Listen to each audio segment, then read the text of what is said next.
dier mon jang wi mu miro pingal lo te nyandu adila che yin mamriya ge agati num jana pad ke mum dinge anu nyam ke aja ke mum no dum bi nyan ku ibin wera ke choyin jana ne pande ke mo ke akapinya ya ka tam dum nyan ku ke inje dier mon jang wi mu miro pingal lo te nyandu adila che yin mamriya ge agati num jana pad ke mum dinge anu nyam ke aja ke mum no dum bi nyan ku ibin wera ke choyin jana ne pande ke mo ke tin che ta aji num chin mo ni ka jang ko ibin mum dinge anu nyam chin bi ni wo gi na ke ka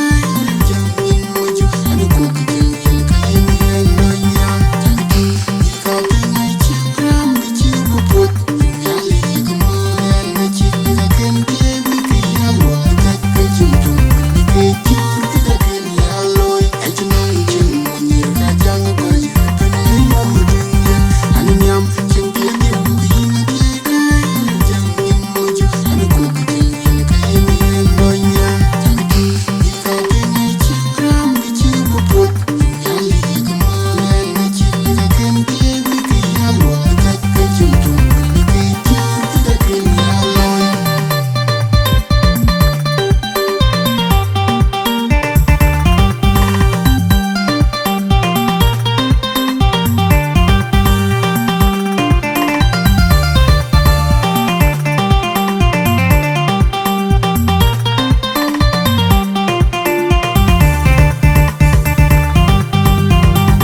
akapinya ya ka tam dum nyan ku ke inje dier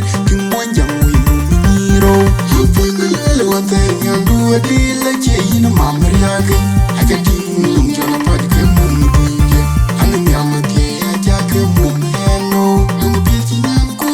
ibin wera ke choyin jana ne pande ke mo ke akapinya ya tam dum nyan ku inje dier mon jang wi mu miro pingal lo te nyandu adila che yin mamriya ge agati num jana pad ke mum dinge anu nyam ke aja ke mum no dum bi nyan ku